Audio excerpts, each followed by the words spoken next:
Bonsoir à tous, bienvenue si vous nous rejoignez dans cette nouvelle édition. Dans l'actualité ce soir, les populations de Cotonou désapprouvent les violences perpétrées à Tchaourou et demandent à ce que force reste à la loi et que les auteurs répondent de leur forfait. On les suit au micro de Ghislain Poguet. Nous sommes dans un pays de droit et de démocratie, même pas une démocratie qui marche dans l'anarchie. Ce qui se passe actuellement à Tchaourou et à Savè aujourd'hui, c'est un désordre polysémique, une pagaille bien préparée qui mérite même d'être sanctionnée jusqu'avec la dernière rigueur. Parce que comment se fait-il que nous sommes dans un pays où les gens arrivent à commettre par volonté des actes de vandalisme où on ne va pas quand même les récupérer, les sanctionner? Nul n'est au-dessus de la loi. Il faudrait que chacun arrive à répondre de ses actes.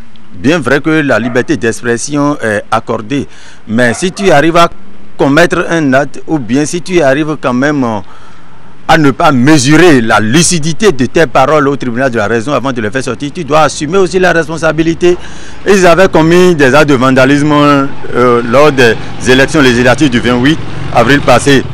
Mais au moment où les commanditaires ou bien les meneurs de cet acte quand même ont été détectés, on doit pouvoir les présenter au procureur pour qu'ils puissent répondre de leurs actes. Je ne vois pas en quoi cela consiste où on parle de chasseurs. En fait, les chasseurs sont des présidents de la sont-ils des présidents de la République ou bien sont-ils des magistrats de la République pour prendre en défense en fait ces inculpés-là? Ça, c'est du désordre où nous n'allons même pas pardonner parce qu'ils peuvent punir avec énergie le vice. Ça, c'est un vice que nous devons décourager complètement. Ce qui se passe actuellement dans la commune de Tchaourou est très grave. C'est des choses que nous n'allons vraiment pas encourager. On dirait que c'est des gens des pays frontaliers qui sont venus pour semer ces désordres-là. Jusqu'à même incendier comme ça, je crois que c'est vraiment grave. C'est vraiment grave. On doit prendre des mesures nécessaires pour pouvoir mettre fin à ce genre de choses dans le pays. Les élections sont terminées et les 83 députés sont élus. La population doit maintenant tourner ses regards vers d'autres choses. Le peuple béninois a élu ses 83 députés et c'est fini. Il n'y a plus rien à faire. Ce qui se passe actuellement depuis les élections législatives jusque-là, c'est triste. C'est triste pour le Bénin. Parce que même si on ne soutient pas le gouvernement en place, c'est quand même notre pays et on doit essayer quand même de rester ensemble pour la bonne marche. Et ce qui se passe, comme quoi on brûle les épreuves des candidats et on brûle des trucs, des biens publics, tout ça là, ça ne contribue pas à la bonne marche.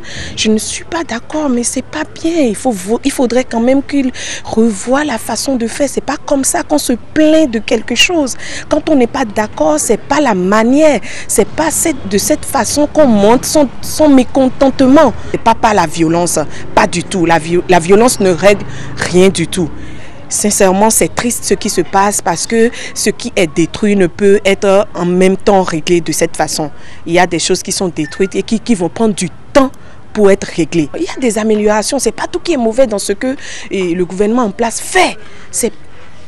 Il faut prendre en compte ce qui est fait pour le bien de ce pays. Et je pense qu'il faut casser des œufs avant de faire des omelettes, quand même. La population, certainement, n'a pas voulu qu'on poursuive les investigations pour pouvoir identifier les auteurs des actes de vandalisme perpétrés le 28 avril dernier lors des élections. C'est des choses qu'il ne faut pas encourager.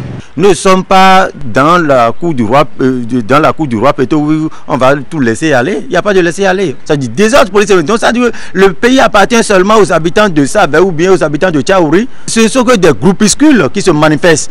Donc on doit les sanctionner. Et nous encourageons le chef de l'État, le gouvernement de son Excellence Patrice Talon, à prendre des mesures hardies jusqu'à la dernière rigueur. Si nos frères qui ont prêté serment ont été pour aller accomplir au fait, leur mission vis-à-vis du peuple ont été blessés, on doit toutefois continuer la recherche jusqu'au dernier jour pour pouvoir récupérer et sanctionner encore ceux-là quand même qui ont commis ces actes-là. C'est triste et déplorable Mais forcément, ça doit avoir l'impact là, ce qui se passe. Qu'est-ce qui fait qu'on en est arrivé à ce niveau? On n'en a jamais vu. Mais là où on est allé maintenant, à ce niveau-là, c'est trop. Ce qui se passe à Tchaourou et à Savè ne nous plaît pas du tout. Nous, on ne veut pas de cette violence-là. Vraiment, je déplore la situation.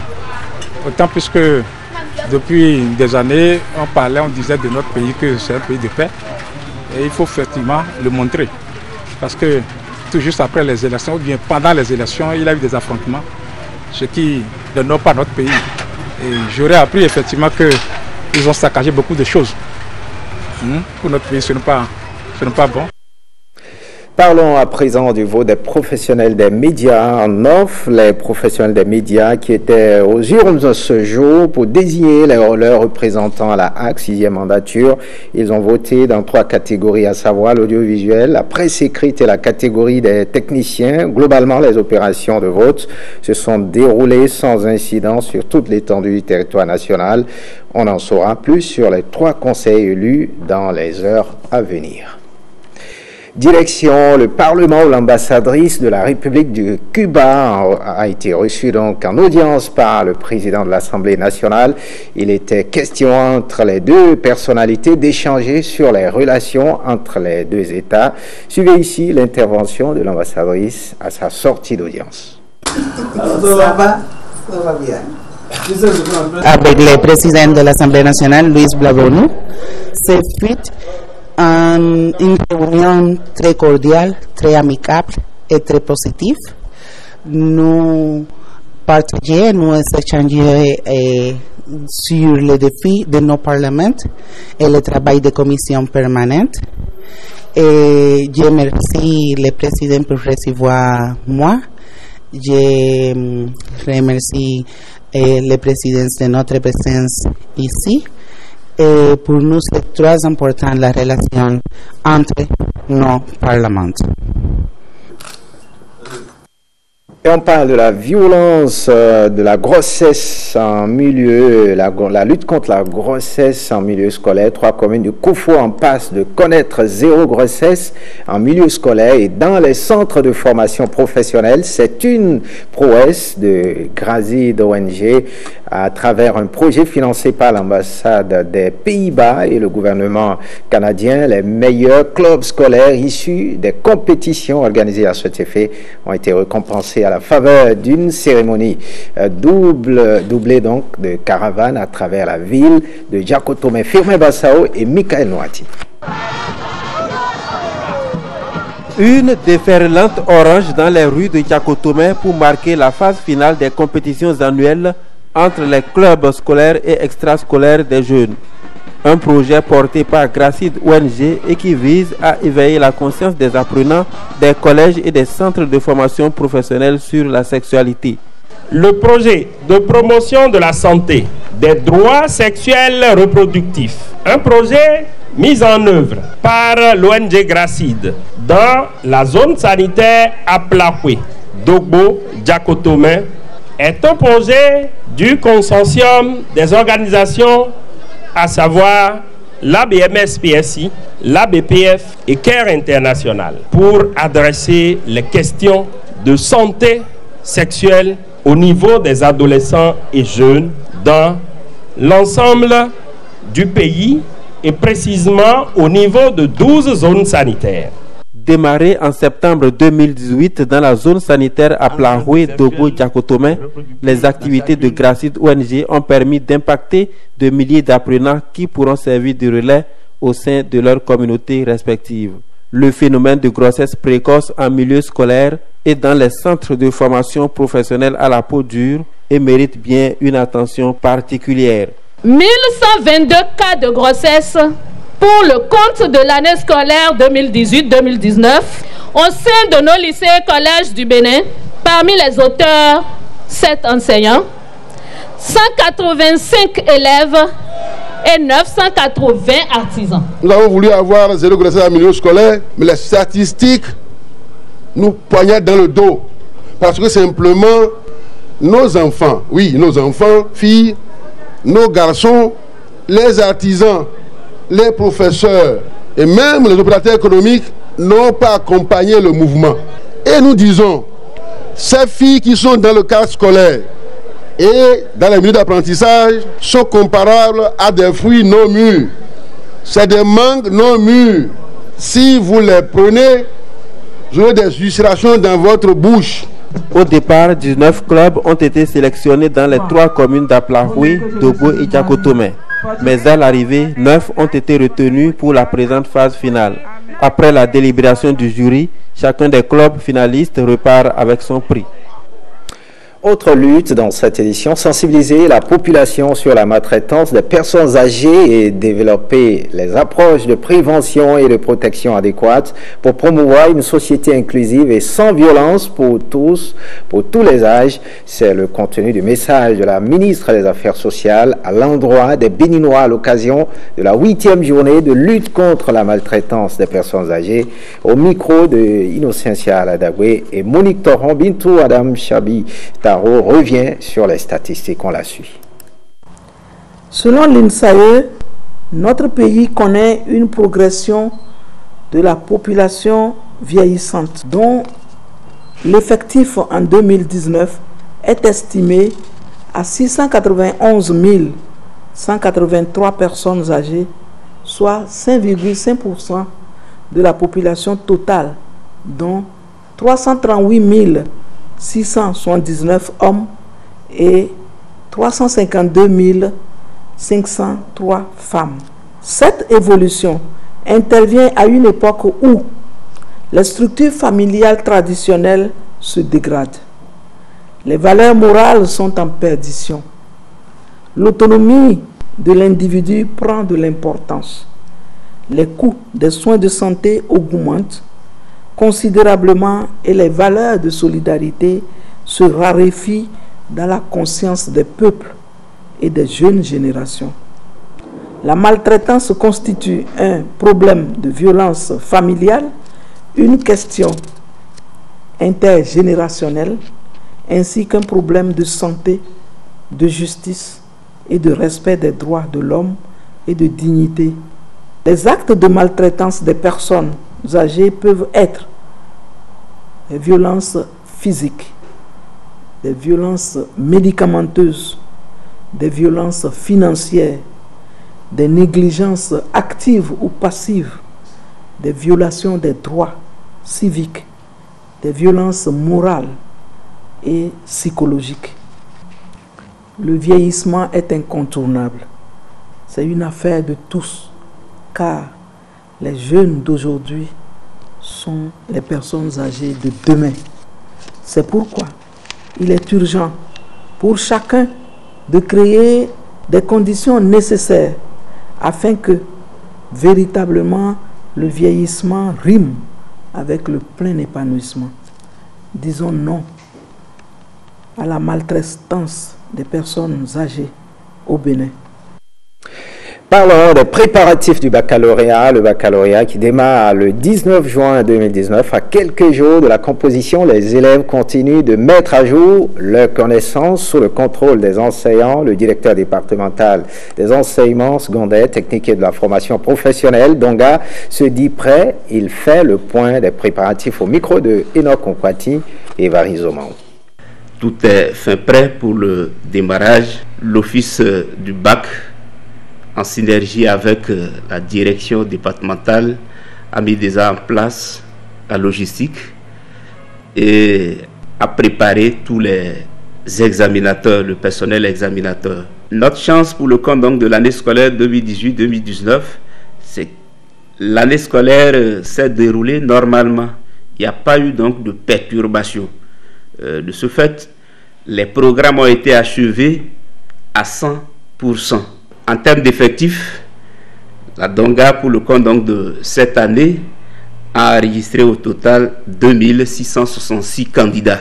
Il faut remarquer que dans l'ensemble, la Donga a noté une régression des effectifs de 12,47% par rapport à l'année dernière, et contre 6,08% de diminution sur le plan national. C'est vrai si sur le plan national, cette régression s'explique par la lutte contre les inscriptions fantaisistes au bac, dans la Donga particulièrement, il n'y a que nous luttons aussi difficilement contre la déperdition scolaire. C'est le département qui a toujours battu le record en abandon. On parle d'éducation toujours, la formation des élèves de la commune de Parakou sur la science robotique démarrée bientôt donc 6 mois. Parakou à son terme. C'est une initiative de Madame Rachel Oumor à travers son projet FemCoders, soutenu par l'ambassade des États-Unis au Bénin. La cérémonie d'exposition des résultats s'est déroulée ce jeudi 13 juin 2019 dans l'enceinte de l'université de Parakou. Nestor Sella et Benjamin Denayo.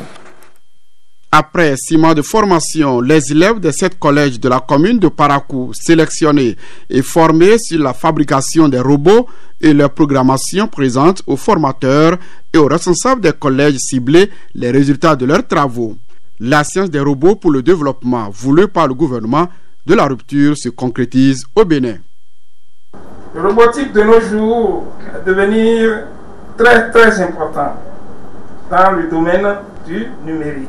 Même si nous sommes au début de cette initiative, le ministre félicite et encourage la fondatrice à poursuivre l'initiation à la science robotique dans les autres départements du pays. La formation était axée sur initiation, montage, animation et programmation des robots. Une opportunité pour les apprenants. Aujourd'hui, nous sommes très heureux que nous l'avons fait parce que avec tout ce que les élèves ont sorti comme des idées d'innovation, des produits pour régler les problèmes autour d'eux, cela prouve réellement que nous ne sommes pas venus en vain. La suite du projet avec ces résultats, c'est déjà que nous sommes très heureux d'annoncer que nous allons organiser la première édition d'une compétition robotique au Bénin.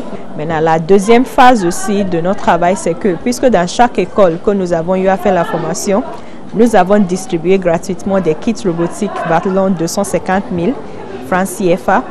Chacun de ces écoles, enfin, pourra continuer à travailler ensemble dans un club robotique qui va permettre de continuer à nourrir les innovations et les idées de ces élèves formés. Les collèges ciblés pour cette deuxième édition de sciences robotiques reçoivent leur attestation. Et c'est le CG Hubert Maga qui remporte le premier prix du meilleur projet robotique 2019. On nous a montré que la robotique, ce n'est pas de la sorcellerie. Ce n'est pas quelque chose de mystique que nous voyons à la télé. Donc, comme ça, nous sommes intéressés. C'est de là, nous sommes concertés, on a réfléchi un peu, on a dit, bon, qu'est-ce qu'on peut faire maintenant? C'est de là, nous avons vu qu'il y a des aveugles. Là, on s'est décidé pour dire que nous allons faire de notre kit robotique un guide aveugle. J'ai beaucoup aimé la formation en robotique parce que depuis toujours, lorsque je vois les gens faire la robotique à la télévision, j'avais beaucoup envie de le faire. Le robot, c'est le développement de la science et la science, c'est l'esprit de créativité. C'est la théorie que défendent Rachel Oumor, fondatrice de l'initiative FemCoders et ses apprenants venus de 7 collèges de la commune de Parakou. Voyons à présent la célébration de cet anniversaire. La DECOB qui a célébré ce mercredi 12 juin ses 10 ans d'existence à son siège ici à Ndali.